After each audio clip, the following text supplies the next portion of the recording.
भवानी महंत। कौन होइछि घटना आपण ताला कहीं पकइछंती? ताला पकईछु माने आमे स्कूल को ड्रेस देइथिलु 9 10 क्लास रो झियो एवं पुओ आमे सरकार को निर्देश अनुसार आमर छुआ को ड्रेस जगैथिलु किंतु अगस्त मास रे दिया हितला तथापि आमे सान को आसु से आसला बेलकु से हमकु गोटे ब्लैंक चेक देइथिले जाइकी सेटा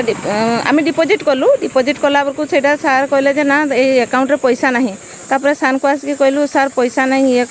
आमको एमती हैरान करछंती काहेकि तापर कमिटी वाला थाई गोटे हमको लेखा देले जे मु एतके तारीख सुधा पैसा दे देबी सेटा हमर मार्च मास रे हेइतला किंतु से पर्यंत भी पैसा भी देले नहीं कि हमको जदि फोन करबो से फोन भी रिसीव करंती नहीं से किछि कहंती नहीं ए भले से चली हैरान करछंती आमे पैसा पाई गले हमर भलो हबो आमे 37,400 टंका हमर 58 पिला झियो एवं पुओ को देइथिलु ड्रेस। आपण दाबी कोन रखछंती? आमे दाबी करछु हम पैसा पाई गले हमर किछि असुविधा न हमर से ताला खोल देबो। ई संपूर्ण रूपे दायी होछि अंगर प्रधान शिक्षक जे कि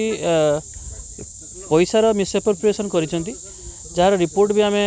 गोटे 20 तारीख दिन मार्च डी ऑफिस तरफ गोटे इनक्वारी रिपोर्ट आसला आम मुझे आसती रिपोर्ट करी आमर जो मैडम मैंने अच्छा एसएचजी ग्रुप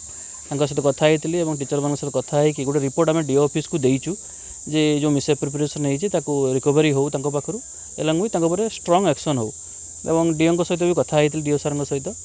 सी भी कहले जदि ये जिन ठीक भाव संपूर्ण रूप सत्य कथा और जदि हो निश्चय एक्शन निया गतकाली आमर आईएससी मैडम आसते डीओ सार सहित डायरेक्ट कथा से कहते आज सुधा से पैसा देदेवे मानकर जो एसएचजी ग्रुप मानकर तो बर्तमान सुधा देना तो जदि आज सुधा न नहीं मुझे एज पर टेलीफोनिक कन्वर्सेशन आम डीओ सार सहित से कहले निश्चय से जहाँ भी एक्शन नवा कथा तदन रूपे से एक्शन ने बर्तमान मुझे रिक्वेस्ट भी करुचे तो एक्शन नवा कथा हम कि स्कूल बंद करवा उचित नुहे स्कूल बंद कर साधारण लोकों स्कूल साधारण पिला तो स्कूल बंद करवा उचित नुहे आम रिक्वेस्ट करूँ स्कूलटा खोली दिंतु और हेडमास्टर जो एक्शन नवा कथा से डीओ ऑफिस तरफ जो हाई स्कूल डीओ ऑफिस तरफ निश्चय एक्शन नि